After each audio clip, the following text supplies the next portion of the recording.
you can put up my first slide. Okay. At this point. Okay, good. Thank you. Okay, good morning, everyone, or however the day is where you happen to be living. In ancient astrology, the sun and the moon were considered the two primary places of life. They were seen as the wellsprings of the life force. And when astrologers did calculations for length of life and longevity, they would look to see which of the two lights was a stronger source of this vital life force energy.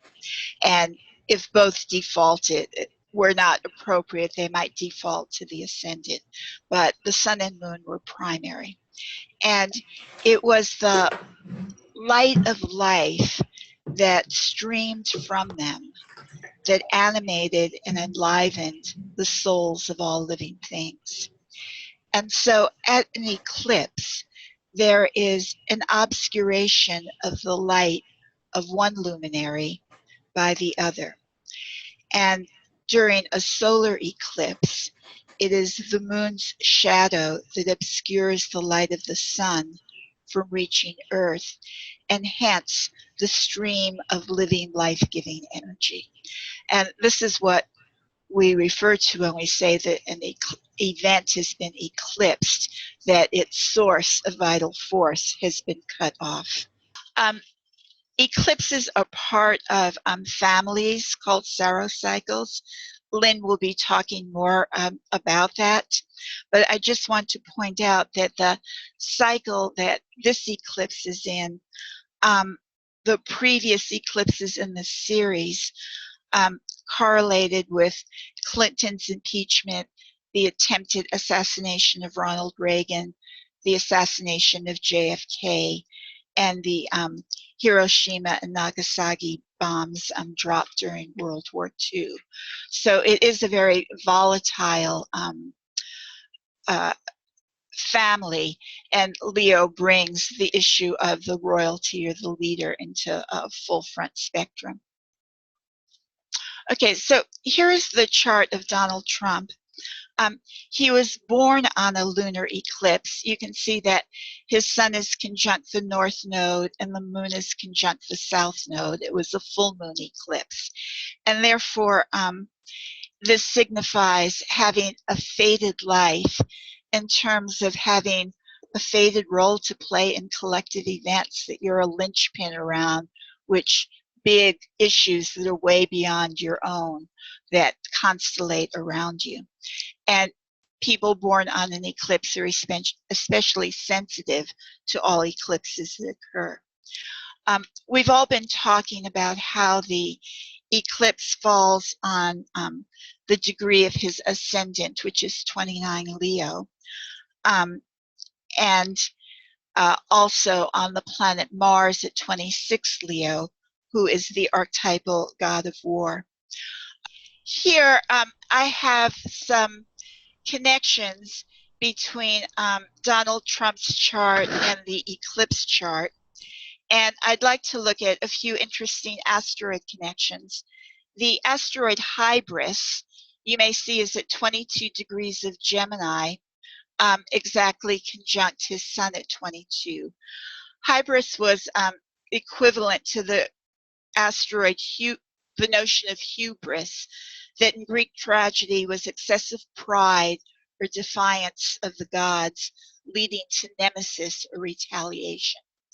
And the asteroid Nemesis in the eclipse chart is at 22 Capricorn, opposite Trump's Saturn at 23 Cancer. And Nemesis, among other things, speaks to a downfall caused by an inescapable agent.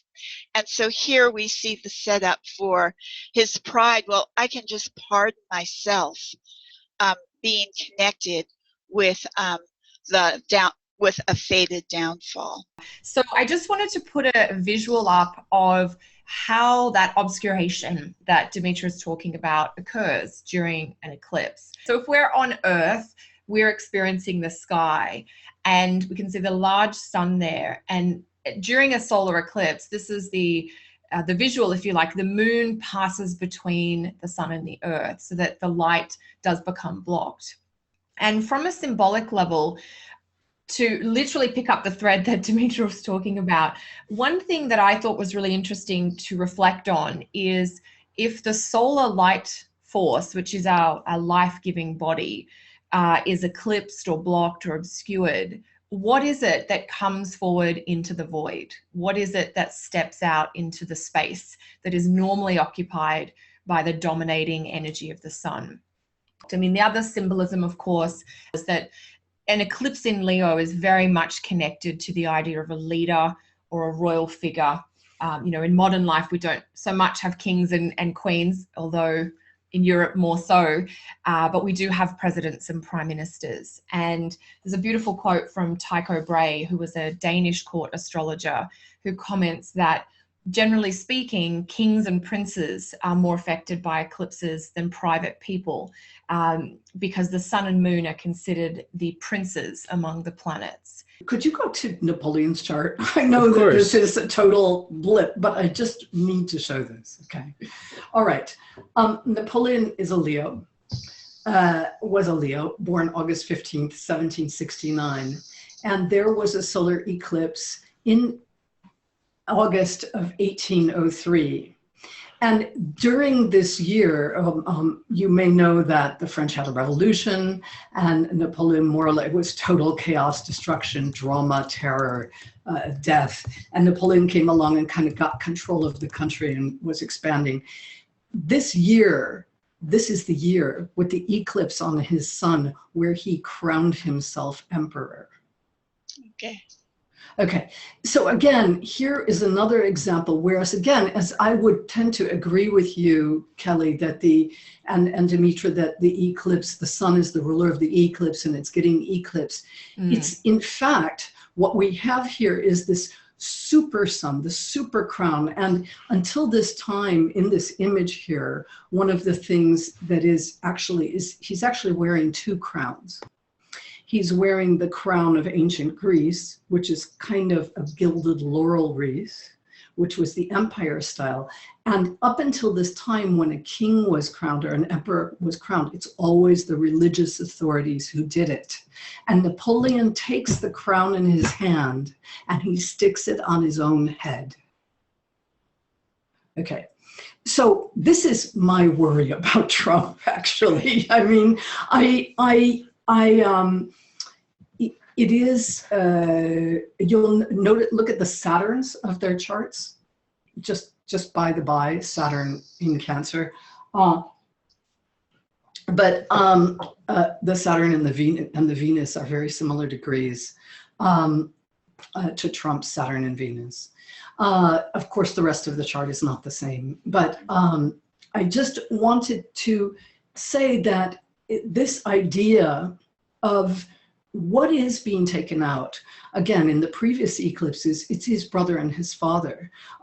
John McCain is an American hero figure who's got a brain tumor.